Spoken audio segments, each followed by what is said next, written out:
Hello students, क्या हाल चाल है। एकेडमिक ट्यूटोरियल के यूट्यूब चैनल पे आप सभी का स्वागत है। स्टूडेंट्स, आज के इस वीडियो में हम डिस्कशन करने वाले हैं laws of exponent for real numbers, यानी introduction of exercise 1.6 NCERT maths class 9th। Students, basically इस वीडियो में क्या पढ़ने वाले हैं हम इस वीडियो में हम बात करने वाले हैं एक्सपोनेंट के बारे में, यानी एक्सपोनेंट। तो सबसे पहले आपके मन में एक ख्याल आएगा कि सर पहले ये तो बताओ कि एक्सपोनेंट क्या होता है। बच्चे, आपने प्रीवियस क्लास में एक्सपोनेंट के बारे में ऑलरेडी पढ़ा है बहुत अच्छे से। एक्सपोनेंट का मतलब क्या होता है? पावर। पावर मतलब ताकत, यानी एक तरीके से मैं कहूं मैथमेटिकल टर्म्स में कि पावर का मतलब क्या, जैसे x पावर में 2 यानी क्या x के कितने फैक्टर्स हो गए अब 2, x पावर में 3 यानी x के पावर कितने फैक्टर हो गए 3, x पावर 4 यानी x के कितने फैक्टर हो गए 4 एंड सो ऑन। ऐसे ही x टू दी पावर में n, दैट मींस x के कितने फैक्टर हो गए n फैक्टर हो गए, राइट। तो इसका मतलब क्या हो गया कि उसकी पावर बढ़ गई। पहले वो अकेला था, जैसे उसके पावर में जो भी नंबर्स आते गए उतने फैक्टर्स होते गए। तो चलिए बच्चे शुरू करते हैं, हम देखते हैं क्या कहता है laws of exponent for real numbers. ठीक है, चलिए स्टूडेंट्स, मैंने बोर्ड पे पहले से ऑलरेडी लिखा हुआ है। पहला एक प्रॉपर्टीज आपके सामने लिखी हुई है। क्या कहता है वो प्रॉपर्टी ये कहता है let a is greater than 0 be a positive real number. यानी मेरा क्या कहने का मतलब है कि a कोई नंबर है जो पॉजिटिव रियल नंबर है, नेगेटिव नहीं हो सकता। क्या है? a एक नंबर है जो पॉजिटिव रियल नंबर है, ग्रेटर देन 0 है, वो आपका नेगेटिव नंबर नहीं हो सकता। And m and n be integers, then सबसे पहला फॉर्मूला आपके पास में क्या है कि a टू दी पावर में m into a to the power में n is equal to a power में m प्लस में n। तो सबसे पहले सवाल आएगा आपके मन में कि सर ये तो बताओ कि इसमें a और m n है क्या, राइट। ये तो आप पूछोगे ना कि क्या है ये। तो बच्चे, वेयर a आपका क्या है? a is base and m and n are power. ये दोनों क्या है? m n पावर है इसके, और a क्या है? इसका बेस है। तो स्टूडेंट्स, क्या मैंने एग्जांपल आपको क्या बताया? मैंने कहा पहला सबसे फर्स्ट प्रॉपर्टीज की let a is greater than 0 be a positive real number and m and n be an integers. यानी m n क्या हो सकता है? क्या होगा? इंटीजर्स होगा, जिसमें a आपके क्या है? बेस है, और m और n जो है आपका वो उसका पावर है। यहां तक तो बात क्लियर है। तो सबसे फर्स्ट प्रॉपर्टी क्या कहता है बच्चे? प्रॉपर्टी नंबर 1 कहता है कि जब बेस सेम होगा, बेस क्या होगा? सेम होगा, और पावर डिफरेंट होगी। बेस सेम होगा, पावर डिफरेंट होगा, और बीच में मल्टीप्लाई का साइन होगा, देन आप क्या करोगे? दोनों के पावर को ऐड कर दोगे और बेस क्या रहेगा? सेम रहेगा। एक एग्जाम्पल मैं डिस्कशन करता हूं यहां पे, सभी प्रॉपर्टी का आप ध्यान से देखना। एग्जाम्पल क्या कहता है बच्चे कि अगर मैंने लिखा यहां पे 2 पावर में 3 मल्टीपल 2 पावर में 4, दैट मीन्स 2 पावर में 3 plus 4 that is equal to 2 power में सेम 2 पावर में 7। यानी आप, मेरा कहने का क्या मतलब है कि यहां बेस क्या है? सेम है, और पावर क्या है? डिफरेंट है। तो आपको पता है कि अभी आप कहोगे कि सर अभी आपने तो मुझे बताया कि जब बेस सेम हो, पावर डिफरेंट हो, बीच में मल्टीप्लाई का साइन हो, तो हम उसके पावर को ऐड कर देते हैं और बेस एज इट इज रह जाता है। लेकिन मैं एक सवाल पूछूंगा आपसे, जहां बेस क्या है? ए क्या है आपका? ए, यानी ये आपका ए है और ये आपका m और n है, यानी इन दोनों का सम है। यानी m और n क्या है आपका? ये बेस जो है ये इज ग्रेटर देन 0, यानी 0 से क्या है? ये बड़ा है। यानी कहने का क्या मतलब है कि a is a positive real number and m and n, ये जो m और n की बात कर रहा हूं मैं, ये कैसा नंबर है? ये आपके पॉजिटिव नंबर्स हैं। कैसे नंबर हैं? ये आपके इंटीजर्स हैं। ये आपका पॉजिटिव भी हो सकता है और नेगेटिव भी हो सकता है, लेकिन रियल नंबर। अब एक एग्जाम्पल मैं क्या कहना चाहता हूं, एक एग्जाम्पल से उस बात को और अच्छे से क्लियर करवा देता हूं। जैसे मैंने -2 पावर में 3 लिखा, मल्टीप्लाई में -2 पावर में 4 लिखा, तो क्या आप -2 पावर में 3/4 कह सकते हो? आपका क्या जवाब होगा? बहुत सारे बच्चे इस बात को लेके यहाँ पे कंफ्यूज होंगे कि सर मैं कह सकता हूं। अगर वो बच्चे जो बच्चे ये कह रहे हैं कि सर मैं कह सकता हूं, तो वो क्या है, गलत है बच्चे। मैंने अभी आपको जस्ट क्या बताया कि a इज ग्रेटर देन 0, यानी a क्या होना चाहिए, नॉन नेगेटिव रियल नंबर होने चाहिए। यानी नॉन नेगेटिव कहने का मतलब, यानी ये जो बेस आपका है -2 इज लेस देन 0, तो ये तो पॉसिबल ही नहीं है। आपने क्या सीखा है, a 0 से क्या होना चाहिए, बड़ा होना चाहिए, तो इसलिए आपका ये आंसर नहीं होगा, आप इसे नहीं शामिल करोगे। यानी पहला प्रॉपर्टी आपको समझ में आ गया। फर्स्ट प्रॉपर्टी क्या कहता है कि जब बेस सेम हो और पावर डिफरेंट हो, तो आप क्या करो, बेस को एज इट इज रखो और दोनों पावर को ऐड कर दो, और बीच में, उसके बीच में साइन भी क्या होना चाहिए, मल्टीप्लाई का होना चाहिए। अब एक और एग्जांपल मैं बताता हूं बच्चे, कि अगर आपने लिखा 2 पावर में माइनस में 3, मल्टीपल में 2 पावर में प्लस में 3, तो क्या आप इन दोनों को ऐड कर सकते हो, यानी इन दोनों का मल्टीप्लाई लिख सकते हो। बेस तो सेम है, पावर क्या है, पावर भी सेम है, तो इसमें कंफ्यूज करने की कोई जरूरत नहीं है बच्चे। इसको m कहोगे और इसको n, पावर सेम कैसे है, पावर आपका सेम नहीं है बच्चे। यहाँ पे क्यों नहीं है, क्योंकि एक -3 है और दूसरा +3 है, तो that's why the reason behind it, we don't consider the power are same. तो बेस सेम है, पावर डिफरेंट है, तो आप इसको क्या करोगे, बीच में मल्टीप्लाई का साइन है, तो -3 + 3 दैट मीन्स 2 पावर में 0, और 2 पावर में 0 की वैल्यू क्या हो जाती है, 1 के बराबर में होती है। तो मैं क्या कहना चाह रहा हूं यहाँ पे ये इस वाले एग्जाम्पल में मैंने क्या समझाया कि जो बेस है आपका वो 0 से छोटा नहीं होना चाहिए। Base is always greater than a real number, यानी base is always positive real number. Base हमेशा क्या होगा, पॉजिटिव रियल नंबर होगा। तो बेस तो पॉजिटिव रियल नंबर है ही, लेकिन यहाँ पे आपके इंटीजर्स, ये जो पावर m और n है, ये क्या हो सकते हैं, इंटीजर्स हैं, तो ये पॉजिटिव भी हो सकता है और नेगेटिव भी हो सकता है। तो इसलिए आपके पास में एक प्रॉपर्टी यहाँ पे और आप ऐड कर सकते हैं, जब आपका a पावर में 0 होता है तो वो किसके बराबर में आ जाता है, 1 के बराबर में। यानी किसी चीज का पावर 0, यानी मैं इस बात को अगर अपनी भाषा में आपको समझाऊं, आप स्टूडेंट्स जस्ट अपने आप को फील करो, अगर आपके ऊपर में किसी का सपोर्ट नहीं है तो आप क्या हो, आप सिंगल हो, आप अकेले हो, यानी आपके ऊपर में किसी का पावर नहीं है। तो किसी भी नंबर के ऊपर में जब 0 पावर होता है, इसका क्या मतलब होता है, इसका मतलब होता है कि वो अकेला है, सिंगल है, 1 है, सिर्फ और सिर्फ एक वैल्यू उसकी होगी, उसके अलावा और कोई वैल्यू नहीं हो सकता है। तो बच्चे यहां तक ये प्रॉपर्टी आपको 1 समझ में आ गया। प्रॉपर्टी नंबर 2 कहता है कि जब बेस के पावर में m n है, यानी मल्टीपल में है पावर, उसका बेस 1 है और मल्टीपल में पावर है, यानी पावर m और n है, तो आप उसे क्या लिख सकते हो, a पावर में m n लिख सकते हो। इसके लिए एक एग्जांपल डिस्कशन करता हूं, जैसे आपके पास में 2 पावर में 3 पावर में 2 ऐसे करके लिखा हुआ है, तो 2 a पावर में m n, यानी आप क्या लिख सकते हो, 3 × 2, यानी 2 पावर में क्या लिख सकते हो, 6 लिख सकते हो। ऐसे ही 3 पावर में अगर 2 है और इसका 3 पावर 4 पावर में होल पावर में 2, यानी 3 पावर में 4 × 2 that is equal to 3 power में 8। तो ये भी प्रॉपर्टी बच्चे आपको समझ में आ गया। तीसरा नंबर प्रॉपर्टी क्या कहता है, अगर बेस सेम हो, अगर बेस सेम हो और वो डिवीजन के फॉर्म में हो, तो आप क्या करेंगे, बेस को तो वही रखेंगे लेकिन उसके पावर को क्या कर देंगे, माइनस कर देंगे। और एक इंपॉर्टेंट बात यहाँ ध्यान देने वाली है बच्चे, कि m जो होगा हमेशा n से क्या होगा, बड़ा होगा। m is always greater then n। बहुत आसानी से समझ में आ रहा है, बहुत आसानी से चीजों को कंसीडर करना है और फील करना है चीजों को, राइट। चलिए ये भी आपका समझ में आ गया। इसके लिए एक एग्जांपल यहाँ पे लिखता हूं मैं बच्चे, इसको मैं पहले तो रब कर देता हूं इस वाले एग्जांपल को, और मैं यहाँ पे एक एग्जांपल लिखता हूं इसी से रिलेटेड। a पावर में m, यानी आपने लिखा 4 पावर में 3 और आपने लिखा यहाँ पे 4 पावर में 2, दैट मीन्स 4 पावर में 3 माइनस में 2 विच इज इक्वल टू 1। यानी कहने का मतलब कि बेस सेम होना चाहिए, पावर डिफरेंट हो और डिवीजन के फॉर्म में हो, तो आप उसे क्या करोगे, उसके पावर को माइनस कर दोगे। और कंसीडर कंडीशन एक और उसके साथ, m is always greater then n।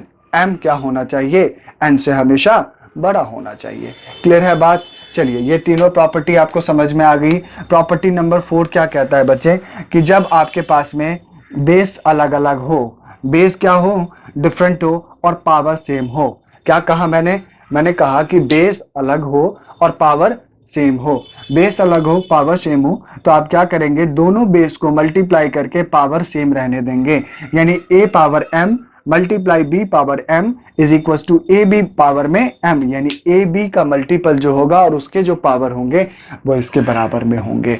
तो बच्चे यहाँ पे ये बात भी क्लियर है। इसके लिए भी एक एग्जांपल मैं दिखा देता हूं आपको। ऐसा अगर मान लो कि 2 पावर में 3 मल्टीपल में 3 पावर बाई 3 पावर में 3, राइट, यानी क्या है क्लियर यहाँ पे बेस तो डिफरेंट है लेकिन पावर क्या है, सेम है। बेस क्या है, डिफरेंट है और पावर सेम है। तो क्या हो जाएगा 2 मल्टीपल 3 पावर में 3 यानी 6 पावर में 3।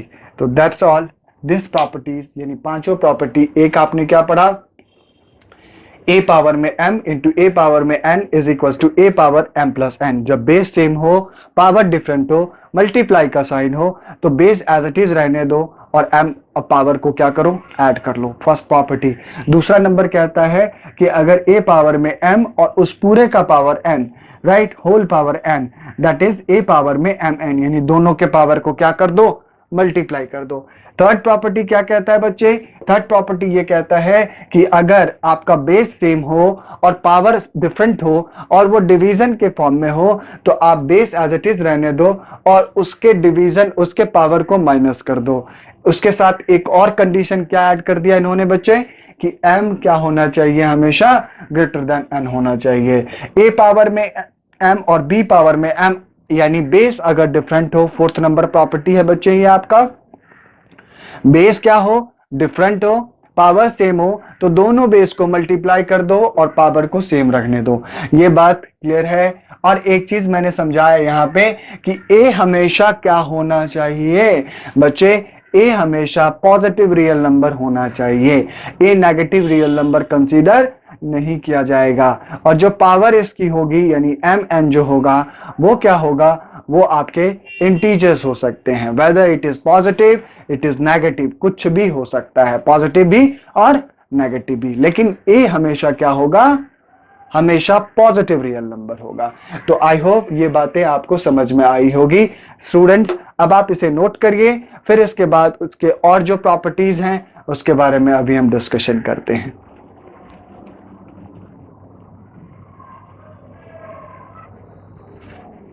बच्चे दूसरी प्रॉपर्टी हमारे पास में क्या है, दूसरा प्रॉपर्टी क्या कहता है कि आपके पास में let a is greater than 0, यानी a क्या होगा, एक पॉजिटिव रियल नंबर होगा और n B a positive integers, और n क्या होंगे आपके यहाँ पे, पॉजिटिव इंटीजर्स। तो इसको यानी इस वाले क्या कहता है कि n root a is equal to b होगा, यानी आप उसको क्या लिख सकते हो, a पावर में 1 अपॉन n लिख सकते हो। एग्जाम्पल के लिए क्या कहता है स्टूडेंट्स, मैं ऐसे लिखता हूं, जैसे यहाँ पे लिखा 6, और जनरली बच्चे जब यहाँ पे रूट में कुछ नहीं लिखा हुआ होता है तो हम क्या समझते हैं कि 2 है यहाँ पे, तो आप क्या लिख सकते हो, 6 पावर में 1/2, यानी n root a is equal to आप क्या लिख सकते हो, a पावर x पावर में a पावर में 1 अपॉन में n। सिमिलरली अगर बच्चे यहाँ पे लिखा होता 3 रूट 6 तो आप क्या लिखते हैं, 1/3। अगर 5 लिखा होता तो आप क्या कहते हैं, 6 1 अपॉन में 5। यानी मेरा कहने का क्या मतलब है, n रूट a को आप a पावर में n लिख सकते हैं, a पावर में 1 अपॉन में n लिख सकते हैं। अब ये अगर b पावर में n is equal to b a आता है तो b भी क्या होना चाहिए, 0 से बड़ा होना चाहिए। तो ये तो हमारा फर्स्ट प्रॉपर्टी था कि रूट n जब भी होगा तो आप उसके मल्टीपल यानी उसके पावर में 1 अपॉन n लिखोगे। यानी अगर मैं यहां से कहता हूं 3 रूट 7 तो आप क्या लिखोगे, 7 पावर में 1/3 एंड सो ऑन। ऐसे सेवरल एग्जांपल है बच्चे, जैसे 8 पावर में यहाँ पे 3 लिखा मैंने, तो सबसे बड़ी बात क्या है, 8 पावर में 1/3, यानी आप इसको कंसीडर कैसे करोगे, आप इसे 2 पावर में 3 1 पावर में 3 लिख सकते हो। तो यहां से ये कैंसिल होकर 2 पावर में 1 इज इक्वल टू 2। यानी मेरा क्या कहने का मतलब है, मेरा ये कहने का मतलब है कि आप इसको सिंपलेस्ट फॉर्म में भी कन्वर्ट करके क्या कर सकते हो, लिख सकते हो। तो दिस इज द पॉइंट, ये सारे पॉइंट्स हैं। जब भी n रूट a होगा तो आप उसको a power n 1 upon n क्या कर सकते हो, लिख सकते हो। तो बच्चे एक चीज यहां बहुत इंपॉर्टेंट मायने रखता है कि आपको फैक्टर्स याद होने चाहिए, यानी जैसे स्क्वायर रूट, क्यूब रूट, ये सब आपको क्या होना चाहिए, याद होना चाहिए। तो आप आसानी से क्या करोगे, क्वेश्चन में मेंशन कर दोगे और आपको बहुत जल्दी ये आंसर मिल जाएगा। ठीक है बच्चे, ये हमारा फर्स्ट था। दूसरा कहता है बच्चे कि a पावर में m अपॉन n होगा। तो बताइए मुझे, क्या मैं इसको ऐसे नहीं लिख सकता? a पावर में m अपॉन n को a power 1 upon n power m लिख सकता हूं मैं, और a पावर एक बारी m को लिया तो 1 अपॉन n लिख सकता हूं मैं। तो बताओ बच्चे कि क्या मैं इसको a power 1 minus 1 power n को मैं n रूट a लिख सकता हूं? n रूट a लिख सकता हूं। इसका पावर क्या लिख सकता हूं? m लिख सकता हूं। क्या लिख सकता हूं? m लिख सकता हूं। अब जस्ट सेम आपके पास में a पावर में m पावर में 1 अपॉन n, यानी यहां से रिलेट करो। देखो क्या मैं कहना चाह रहा हूं, समझने की कोशिश करो। n root a is equal to क्या लिख रहा हूं मैं? a पावर में 1 अपॉन में n। राइट, क्लियर है यहां पे? तो क्या मैं a power n, a power 1 upon n power में m यानी a पावर 1 बाई n को मैं फिर से n रूट a लिख सकता हूं? तो आप कहोगे कि सर लिख सकते हो। इस ऊपर हाई, इसका पावर कितना? m। अब ऐसे ही सेम अगर a पावर में 1 अपॉन n है तो आप उसको n रूट a तो लिख सकते हो। तो a पावर में m को आप क्या लिख सकते हो यहाँ पे? n रूट पावर में a पावर में m। यानी इसी से आपने जितने भी परम्यूटेशंस कॉम्बिनेशंस बनाना है आप बना सकते हो। आप बहुत सारे परम्यूटेशंस कॉम्बिनेशंस को क्या कर सकते हो? बना सकते हो। तो this is very simple and just try to relate with the concept. Concept क्या है उससे रिलेट करना है चीजों को। क्वेश्चंस कई बार क्या होता है कि वो इधर से उधर घुमा फिरा के आपसे डिस्कशन करेगा, तो आपको हमेशा क्या करनी है? प्रॉपर्टीज तो बच्चे यही है, लेकिन उसके परम्यूटेशंस कॉम्बिनेशन यानी उसको अरेंज करके आपसे क्वेश्चंस क्या किया जा सकता है? पूछा जा सकता है। तो आपको क्या करना है? प्रिपेयर रहना है और चीजों के जो अलग अलग क्या क्या अरेंजमेंट हो सकता है उसको बहुत अच्छे से क्या करना है? आपको समझना है। तो ये हमारा दूसरा प्रॉपर्टी था बच्चे। ये बात क्लियर हो गई? आप इसे नोट करिए। यानी मैं दोबारा से रिकॉल कर देता हूं। रिकॉल करने का मतलब क्या है कि आपको एक बारी और अच्छे से समझ में आ जाए। जब भी n रूट a लिखा रहेगा यानी n रूट a, तो आप उसको a पावर 1 अपॉन n लिख सकते हो। सेम b के लिए भी आप लिख सकते हो। अगर यहाँ पे b ऐसे करके आया n रूट b, तो आप वहां पे क्या कहोगे? b पावर में 1 अपॉन n कहोगे। एक बात यहाँ ध्यान रखनी है, a हमेशा क्या होगा? पॉजिटिव रियल नंबर होगा, और n भी आपका क्या होगा? Positive real number. एन आपका क्या होगा? पॉजिटिव इंटीजर्स होगा। राइट, यहां तक क्लियर है? और इसके बाद अगर a पावर में m अपॉन n है स्टूडेंट्स, तो आप इसको दो तरीके से लिख सकते हो। या तो आप a power 1 upon n power में m लिख सकते हो, या फिर a पावर में m पावर में 1 अपॉन n लिख सकते हो।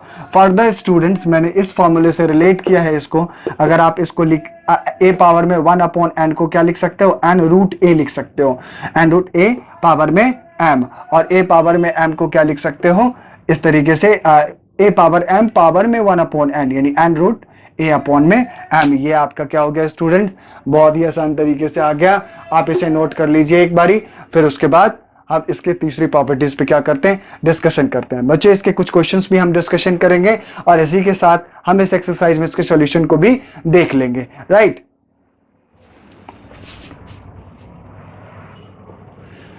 बच्चे तीसरी प्रॉपर्टी हमारे पास में क्या है?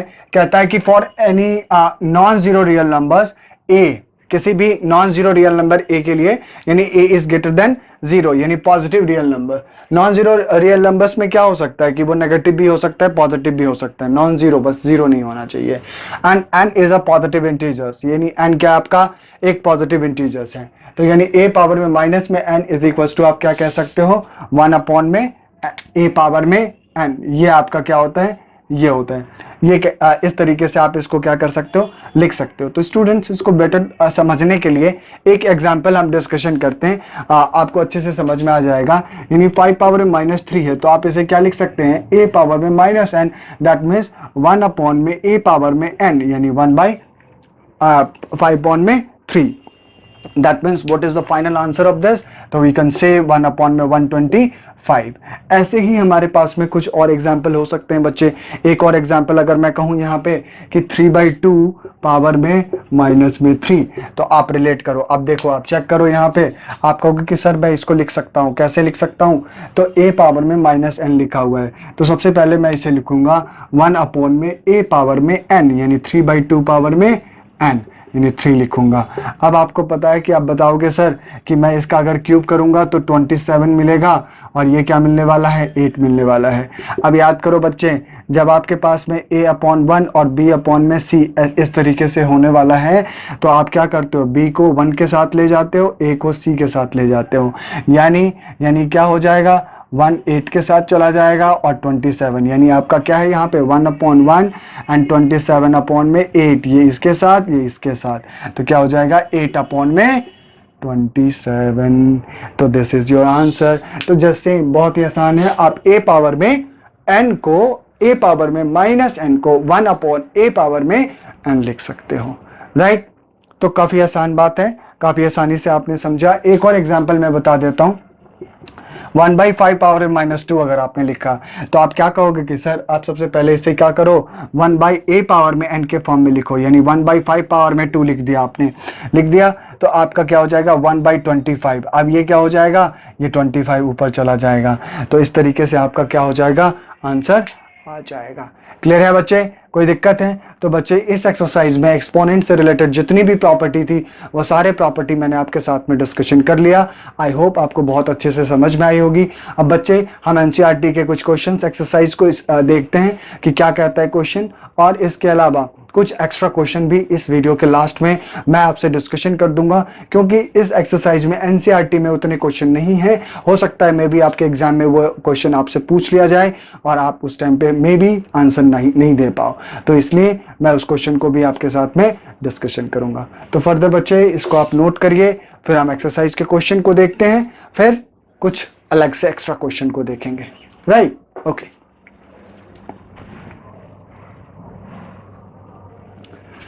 स्टूडेंट्स अब एक्सरसाइज 1.6 के कुछ क्वेश्चन को देखते हैं, फिर आपने जो भी फॉर्मूला आपने डिस्कशन किया है आपको और अच्छे से समझ में आ जाएगी। क्या कहता है क्वेश्चन नंबर 1, इसका first part, right. Question number 1 का फर्स्ट पार्ट क्या कह रहा है, 64 पावर में 1/2, यानी कहने का क्या मतलब है, इसको रिलेट करो। सबसे पहला काम क्या है, 64 पावर में 1/2, यानी आपको पता है कि आप n रूट यहाँ पे क्या ऐसे करके n रूट a को आप क्या लिख सकते हो, a पावर में 1/n, तो 64 पावर में 1/2 मतलब क्या लिख सकते हो, 2√64, यानी कहने का मतलब यहाँ पे क्या लिख दोगे आप, 2√64। यानी अब 64 किसका स्क्वायर होता है, तो बच्चे आपको पता है 8 का स्क्वायर होता है, तो आपका क्या आंसर हो गया, वह 8। तो आपने कौन सी प्रॉपर्टी यहाँ पे अप्लाई किया, तो आपने रूट a का प्रॉपर्टी आपने क्या किया, इस्तेमाल किया है। तो इस तरीके से इस वाले फॉर्मूले का इस्तेमाल किया रूट n वाले को, a पावर में 1/n का फॉर्म था, आपने उसे n रूट a लिख लिया। दूसरा क्वेश्चन क्या हमारे पास में बच्चे, सेकंड पार्ट इसका कहता है कि 32 पावर में 1/5, राइट। तो सबसे पहली बात सेम कंडीशन, ये क्या आ गया, a पावर में 1/n, आप इसको क्या लिख सकते हो, n रूट a, यानी a पावर में यानी 32 पावर में 1/5 को आप क्या लिख सकते हो, 5√32, यानी कहने का मतलब यहाँ पे आप क्या लिख सकते हो, 5√32। अब ये बताओ बच्चे कि किसके पावर में 5 करने के बाद वो 32 मिलता है, तो बच्चे आप बताओगे कि सर मुझे पता है कि 2 पावर में 5 जो होता है वो किसके बराबर में हो जाता है, इसके बराबर में हो जाता है, 32 के बराबर में। आप इसके फैक्टर्स को भी निकाल लो, 216, 2 8 जा, 2 4 जा, 2 2 जा, 2 1 जा, तो देखो 1 2 3 4 5, यानी 2 पावर में 5 विच इज इक्वल टू 32। तो क्या आप इसको 5√32 को ऐसे लिख सकते हो, तो इसके बराबर में जो b आया वो क्या आ गया, ये आपका 2 आ गया। अगर आप ऐसे नहीं लिखना चाहते तो आप इसको ऐसे भी लिख सकते हो, 5 रूट पावर में 5, तो सीधी बात है क्या हो जाएगा, √5 मल्टीपल 1/5, यानी 2 आ जाएगा। तो this is your answer. We can use both the formula, both the method, दोनों मेथड कर सकते हैं इस्तेमाल। बच्चे तीसरा नंबर सवाल क्या कहता है हमारा, तीसरा कहता है 125 पावर में 1/3, राइट। 125 मतलब क्या कहोगे आप, 125 यानी 5 पावर में 3 पावर में 1/3, that is 5 is equal to में 1। मैंने जैसे ये बनाया वैसे ये भी आप बना सकते हो, अगर आप चाहो तो आप इसको ऐसे भी बना सकते हो। एक बारी मैं आपको दिखा देता हूँ चेक करके कि आप उसको कैसे बना सकते हो, जैसे मैंने इसको बनाया। तो सबसे पहली बात कि अगर आप 1/2 लिखा हुआ है तो क्या लिख सकते हो, 8 का स्क्वायर पावर में 1/2, यानी आपका क्या होगा, 8 हो जाएगा। अब इसको आप कैसे बना सकते हो, तो आप इसको लिख सकते हो 2 पावर में 5 पावर में 1/5 इज इक्वल्स टू में 2 हो जाएगा। अब इसको जैसे आपने लिखा ऐसे, अब इसको आप इस तरीके से भी बना सकते हो। आप इसको कैसे बनाओगे, 3√125, तो किसका ये क्यूब रूट है, तो 5 का।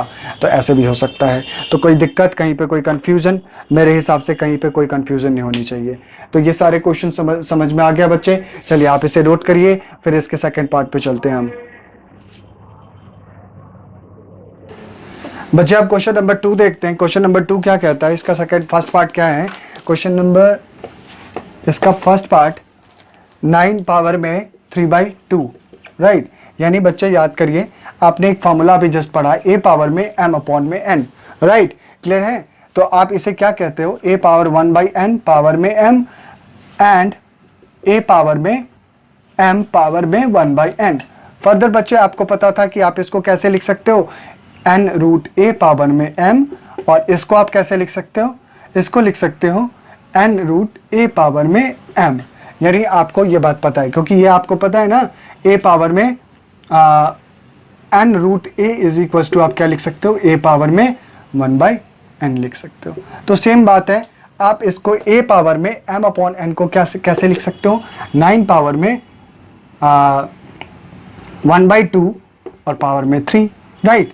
तो आप इसे क्या लिख सकते हो, 2√9 पावर में 3, राइट। यानी क्लियर है आपका। तो 9 का स्क्वायर रूट क्या होता है, 3 का स्क्वायर रूट 9 होता है, 9 का स्क्वायर रूट 3 होता है, तो 3 पावर में 3 दैट इज इक्वल टू 27। तो ये हमारा क्वेश्चन नंबर 1 था।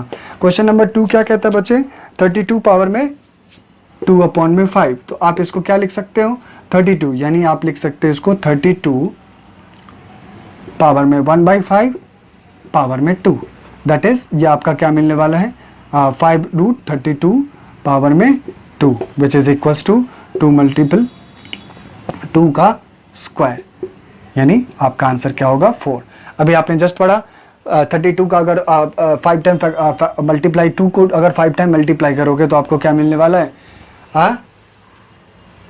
या फिर मैं एक चीज़ बताता हूँ बच्चे, इसको अपना एक आसान तरीके से भी बना सकते हो, इतना लंबा चौड़ा घूमने की ज़रूरत नहीं है, ठीक है। आप इसको आसानी से कैसे बना सकते हो ये बताता हूँ मैं। 32 के फैक्टर्स को क्या लिख सकते हो, 2 पावर में 5 लिख सकते हो, मल्टीपल 2 पावर में 5, दैट मीन्स 2 पावर में 5 मल्टीपल 2 पावर अपॉन में 5, तो यानी 2 पावर में 2 विच इज इक्वल्स टू 4। तो दिस इज वेरी सिंपल, आप इसको ऐसे भी बना सकते हो। क्वेश्चन नंबर 3 क्या कहता है बच्चे, क्वेश्चन नंबर 3 कहता है कि 16 पावर में 3/4। तो बच्चे इसी मेथड का इस्तेमाल कर रहा हूँ, 16 यानी क्या लिख सकता हूँ मैं, 4 पावर में 2 लिख सकता हूँ, और इसका होल पावर 3/4। तो 4 ये 4 पावर में 2 से कोई फायदा नहीं होगा, 2 पावर में 4 मैं लिख सकता हूँ यहाँ पे। तो 2 पावर में 4 यानी 2 पावर में 4 multiple 3/4 which is equals to 2 power में 3 यानी 8, राइट। ये क्वेश्चन नंबर 4। क्वेश्चन नंबर 4 क्या कहता है बच्चे, 125 पावर में 1/3 माइनस का 1/3। तो सबसे पहली बात, 125 क्या होता है, 5 का क्यूब, तो माइनस में 1/3 इसका पावर है ऑलरेडी पहले से, तो 5 पावर में 3 मल्टीपल माइनस में 1/3 यानी आपका 5 पावर में -1 which is equals to 1 upon में 5, राइट। तो ये आपका फाइनली क्या हो गया, आंसर आ गया। तो ये हमारे क्वेश्चन नंबर सेकंड पार्ट के चारों पार्ट थे। अब इससे स्टूडेंट नोट करिए, फिर फर्दर हम क्वेश्चन नंबर 3 की तरफ मूव करते हैं।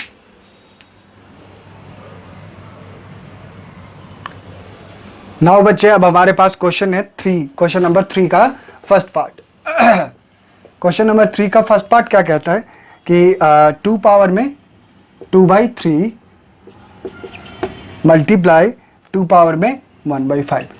तो यहाँ पे कौन सा फॉर्मूला इस्तेमाल करोगे, आप कहोगे कि सर आपने अभी तो बताया कि जब बेस क्या हो, सेम हो, और पावर क्या हो, डिफरेंट हो, और बीच में मल्टीप्लाई का साइन हो, तो बेस को सेम रहने दो और पावर को ऐड कर दो। तो कर दिया, 2 पावर में 2/3 प्लस में 1/5 आपने ऐड कर दिया। 2 पावर में क्या होने वाला है, 3 और 5 कैल्शियम 15, 5 2 जा 10, और यह आपका 3। तो यानी आपका जो आंसर आ गया 2 पावर में 13 अपॉन में 15, this is your answer, right. Question number 2 क्या कहता है बच्चे, क्वेश्चन नंबर 2 इसका है 1 अपॉन में 3 पावर में 3 और इसका होल पावर में क्या है 7। तो जैसे 1 अपॉन में 3 अपॉन में 3 है तो आप इसको क्या लिख सकते हो, यानी 1 अपॉन में 3 को आप ऊपर लेके जाओगे, क्या कह सकते हो बच्चे इसको, आप इसको कैसे लिख सकते हो, 3 पावर में क्या लिख सकते हो माइनस में 3, यानी ऊपर जाएगा और ये पावर जो प्लस में है ये ऊपर जाके माइनस में हो जाएगा और मल्टीप्लाई पावर 7 ऑलरेडी पहले से ही है। तो आपका क्या आ जाएगा आंसर 3 पावर में माइनस में 21। यानी मैं इस तरीके से बताता हूँ, जैसे x पावर में -1 क्या लिखते हो 1/x लिखते हो, राइट, यानी x पावर -2 यानी आप क्या लिखोगे 1/x²। जस्ट सेम अगर आपके पास में 1/3 पावर में 3 है तो क्या आप इसको लिख सकते हो 3 पावर में -3, यानी ऊपर जाने के बाद पावर क्या हो जाती है चेंज हो जाती है। क्लियर है ये कंसेप्ट? ठीक है। क्वेश्चन नंबर 3 क्या कहता है बच्चे, इसी का थर्ड पार्ट, इसका थर्ड पार्ट कहता है आपके पास में 11 पावर में 1/2 और अपॉन 11 पावर में 1/4। तो बताओ कि कौन सा एप्लीकेशन इस्तेमाल करोगे, तो आप कहोगे कि सर a पावर में m अपॉन a पावर में n, यानी बेस सेम हो और डिवीजन के फॉर्म में हो तो हम क्या कर देते हैं पावर बेस सेम रहने देते हैं और पावर को माइनस कर देते हैं। तो 11 1/2 माइनस में 1/4 बेस सेम रहेगा और ये पावर दोनों क्या हो जाएगी माइनस हो जाएगा। 11 पावर में 4 इसका एलसीएम होगा 2 माइनस में 1 which is equals to 11 power में 1/4। अब क्वेश्चन नंबर 4 क्या कहता है बच्चे, क्वेश्चन नंबर 4 कहता है आपका कि 7 पावर में 1/2 और 8 पावर में 1/2 मल्टीप्लाई का साइन है। तो याद करो अभी क्या बताया था मैंने कि जब बेस अलग अलग हो और पावर सेम हो, क्या हो बेस अलग अलग हो और पावर सेम हो तो बेस दोनों को मल्टीप्लाई कर दो और पावर को बेस को पावर को सेम रहने दो, यानी ये आपको 7 × 8 पावर में 1/2 यानी 56 पावर में 1/2, राइट। क्लियर है? यानी क्या कहा था मैंने कि a पावर में m और b पावर में m है तो आप a b पावर में क्या लिख सकते हो m लिख सकते हो, यानी बेस सेम होगा और पावर बेस अलग अलग होगा और पावर क्या होगी सेम होगी। तो आप क्या करो दोनों बेस को मल्टीप्लाई कर दो और पावर को सेम रहने दो। तो स्टूडेंट्स यहाँ पर एक्सरसाइज 1.6 के सारे क्वेश्चन हमारे क्लियर होते हैं और इससे रिलेटेड जो भी क्वेरी है वो आप मेरे से कमेंट सेक्शन में पूछ सकते हैं। आई होप यहाँ पे ये सारी बातें आपको समझ में आया होगा कि एक्सपोनेंट क्या होता है, एडिशन कब होती है, सब्ट्रैक्शन कब होता है, उसके बाद में a power m upon n होगा तो कैसे उसको कंसीडर किया जाता है, फिर n√a को हम कैसे लिखते हैं और a पावर में -n होता है तो कैसे लिखते हैं। तो ये सारे एक्सपोनेंट मैंने आपको इस वीडियो में पढ़ाया। इस वीडियो में एक्सरसाइज 1.6 एंड उसके इंट्रोडक्शन और उसके सॉल्यूशन दोनों का हमने डिस्कशन किया। और स्टूडेंट्स अब इसके कुछ अलग कुछ इंपॉर्टेंट क्वेश्चन को देख लेते हैं जो इस एक्सरसाइज के एनसीईआरटी में तो नहीं गिवन है, लेकिन हम उस क्वेश्चन को क्या कर लेते हैं डिस्कशन कर लेते हैं। 1-2 क्वेश्चन डिस्कशन कर लेते हैं, आपका कंसेप्ट और अच्छे से क्या हो जाएगा बिल्ड हो जाएगा। आप इसे नोट करिए, फिर इसके बाद मैं वो क्वेश्चन आपसे डिस्कशन करता हूँ। स्टूडेंट्स हमारे पास में ये 2 क्वेश्चन है। पहला क्वेश्चन है आपके पास में 2 power x - 5 is equal to 256, तो आपको इसके x की वैल्यू निकालनी है। दूसरा कह रहा है 2 पावर में x + 3 is equal to 4 power में x + 1। तो क्वेश्चन नंबर 1 देखते हैं बच्चे, क्या है 2 पावर में x - 5 इज इक्वल टू 256। तो फर्स्ट आप कैसे इसको सॉल्व करोगे, तो इसको सॉल्व करने के लिए इसका ये बेस है और ये इसका पावर है, तो आप दोनों का बेस क्या करोगे सेम करोगे। तो सबसे पहले तो 256 के फैक्टर्स को निकालोगे, इसके बेस को सेम करने के लिए हो सकता है कि ये 2 का फैक्टर हो, तो चेक कर लेते हैं हम। 2 × 1 = 2, 2 × 2 = 4 एंड 2 × 8 = 16। इस तरीके से आपका आ गया 2 × 6 = 2, 4 × 2 32 आ गया, यहाँ पे 16 आ गया, 8 आ गया, 4 आ गया, 2 आ गया एंड 1 आ गया, यानी 1 2 3 4 5 6 7 8। अगर आप 2 पावर 8 लिखोगे तो वो 256 के बराबर में आएगा। तो अब मैं दूसरा स्टेप ये लिख सकता हूँ 2 पावर में x - 5 is equal to 2 power में 8। अब यहाँ स्टूडेंट्स ध्यान से देखो कि आपका दोनों बेस क्या है, आपका अब सेम हो चुका है, तो क्या ये बेस को मैं कैंसिल कर सकता हूँ? तो आप कहोगे कि हाँ सर कर सकते हो। तो x minus 5 is equal to 8, x is equal to 8 plus में 5, x इज इक्वल टू में 13। तो ये आपका सिंप्लीफाई होके आंसर आ गया। तो एक्सपोनेंट से रिलेटेड जो भी क्वेश्चंस होते हैं उसमें बेस को ध्यान में रख के और पावर को ध्यान में रख के क्वेश्चन को सॉल्व किया जाता है। अब इसी टाइप में दूसरा क्वेश्चन है बच्चे, क्वेश्चन नंबर 2 क्या है आपके पास में, 2 पावर में x plus 3 is equal to 4 power में x माइनस में 1। तो अब देखो यहाँ पर 2 है बेस इसका, यहाँ पे क्या है बेस इसका 4 है। तो सबसे पहला स्टेप क्या होगा हमारा, दोनों के बेस को क्या करना है, सेम करना है। तो दोनों के बेस को सेम करने के लिए क्या करना होगा, मैं इसको क्या लिख सकता हूँ, 4 को 2 का स्क्वायर लिख सकता हूँ, और ऑलरेडी इसका पावर पहले से क्या है, x माइनस में 1 है।